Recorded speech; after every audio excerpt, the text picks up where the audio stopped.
The Lord be with you. I'm Deacon Keith Fournier, and our first reading is taken from the book of the prophet Isaiah. Let the desert and the dry lands be glad. Let the wasteland rejoice and bloom like the asphodel. Let it burst into flower. Let it rejoice and sing for joy. The glory of Lebanon is bestowed on it, the splendor of Carmel and Sharon. Then they will see the glory of Yahweh, the splendor of our God. Strengthen all weary hands, steady all trembling knees. And say to the faint-hearted, be strong. Do not be afraid. Here is your God. Vengeance is coming, divine retribution. He is coming to save you. Then the eyes of the blind will be opened, the ears of the deaf unsealed. Then the lame will leap like a deer, and the tongue of the dumb sing for joy. For water will gush in the desert and streams in the wastelands. For those whom Yahweh has ransomed will return. They will come to Zion shouting for joy, their heads crowned with joy unending. Rejoicing and gladness will escort them, and sorrow and sighing will take flight. And our responsorial psalm is taken from Psalm 146. Who made heaven and earth, the sea, and all that is in them? The Lord. He keeps faith forever, gives justice to the oppressed, gives food to the hungry. Yahweh sets prisoners free. Yahweh gives sight to the blind, lifts up those who are bowed down. Yahweh protects the stranger. He sustains the orphan and the widow. Yahweh loves the upright, but he frustrates the wicked. Yahweh reigns forever, your God, Zion, from age to age.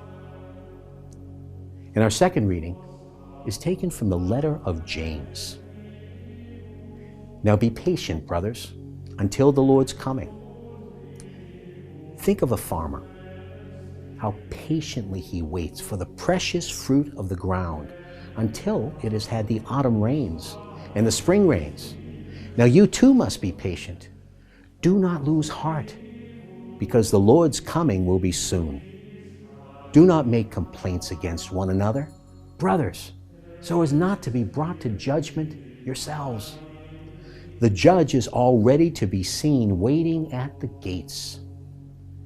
For your example, brothers, in patiently putting up with persecution, take the prophets who spoke in the Lord's name. A reading from the Holy Gospel according to St. Matthew. Now John had heard in prison what Christ was doing, and he sent his disciples to ask him, "Are you the one who is to come, or are we to expect someone else?" And Jesus answered, "Go back and tell John what you hear and see. The blind see again, and the lame walk. Those suffering from virulent skin diseases are cleansed, and the deaf hear. The dead are raised to life, and the good news is proclaimed to the poor. And blessed is anyone who does not find me a cause of falling." Now as the men were leaving, Jesus began to talk to the people about John. "What did you go out into the desert to see? A reed swaying in the breeze? No. Then what did you go out to see? A man wearing fine clothes? Look, those who wear fine clothes are to be found in palaces. Then what did you go out for? To see a prophet? Yes, I tell you, and much more than a prophet. He is the one of whom Scripture says, 'Look, I am going to send my messenger in front of you to prepare your way before you.' In truth, I tell you, of all the children born to women, there has never been anyone greater than John the Baptist. Yet the least in the kingdom of heaven is greater than he." The Gospel of the Lord.